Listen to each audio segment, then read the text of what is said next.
Hello guys, welcome to my channel. So ఇక్కడ ఏంటంటే మా పాపకి సెకండ్ మంత్ ఫోటోషూట్ చేద్దామని ఇంట్లో ఉన్న ప్రాపర్టీస్తో ఏదో నాకు వచ్చిన దాంట్లో సింపుల్గా ఇలా రెడీ చేశాను. చిన్నపిల్లలతో ఫోటోషూట్ అయితే అస్సలు ఈజీ కాదు. అసలు వాళ్ళు ఎందుకు ఏడుస్తారో అర్థం కాదు, ఎందుకు చిరాకు పడతారో అర్థం కాదు. వాళ్ళు వాళ్ళ కంఫర్ట్ జోన్లో ఉన్నప్పుడే మనం ఆ ఫోటోషూట్ అనేది ప్లాన్ చేసుకోవాలి. నేను ఆ రోజు మార్నింగ్ నుంచి ఫోటోషూట్ చేద్దాము అనే థాట్లోనే ఉన్నా. కాకపోతే అసలు ఆ టైమో ఏంటో తెలియదు, కానీ పాప అస్సలు సపోర్ట్ చేయలేదు. నాకు చాలా క్రాంకీ ఉండే.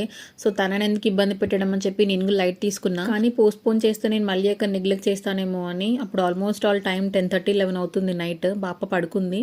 సో పాప పడుకున్నాక అన్నీ రెడీ చేసుకొని పాపని రెడీ చేసి అట్ లాస్ట్ అయితే ఫోటోషూట్ చేశాను.